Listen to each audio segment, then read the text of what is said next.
Microsoft faces EU antitrust warning over the Activision deal. You know, yesterday we were talking about this, or maybe it was the day before, and we were talking about how Microsoft was making the case that PlayStation has the better exclusives, and that's why they need Activision. Uh-huh. You remember that? Yep.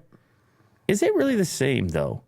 Is Activision the same type of acquisition as the Sony properties?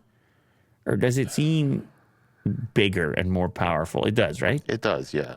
With Blizzard. And Activision also has Blizzard. Yeah, that's what I'm saying. Which makes really hit titles. It's at a scale where you're kind of like, And I know they said, we're not going to make anything exclusive. Like, that's not the goal of this acquisition. But you and I are both skeptical, aren't we? And so is the EU, apparently. They're like, is this good for business or bad for business? Likely to receive an EU antitrust warning about its $69 billion bid for Call of Duty maker Activision Blizzard. People familiar with the matter said that it could pose another challenge to completing the deal. European Commission is readying a charge sheet known as a Statement of Objections, setting out its concerns about the deal, which will be sent to Microsoft in the coming weeks. I don't know if this deal gets done. I have no... It seems you could make a lot of cases for why it shouldn't at this scale.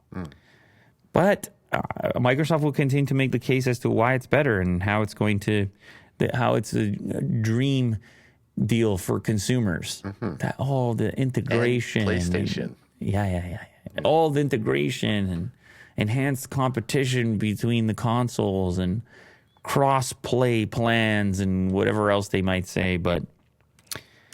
That's going to be a tough one. $69 billion, and I think anybody who's a gamer understands the significance of those two brands, Activision and Blizzard, and whether or not you want it to be a part of the Microsoft family, or if you prefer it to be standalone.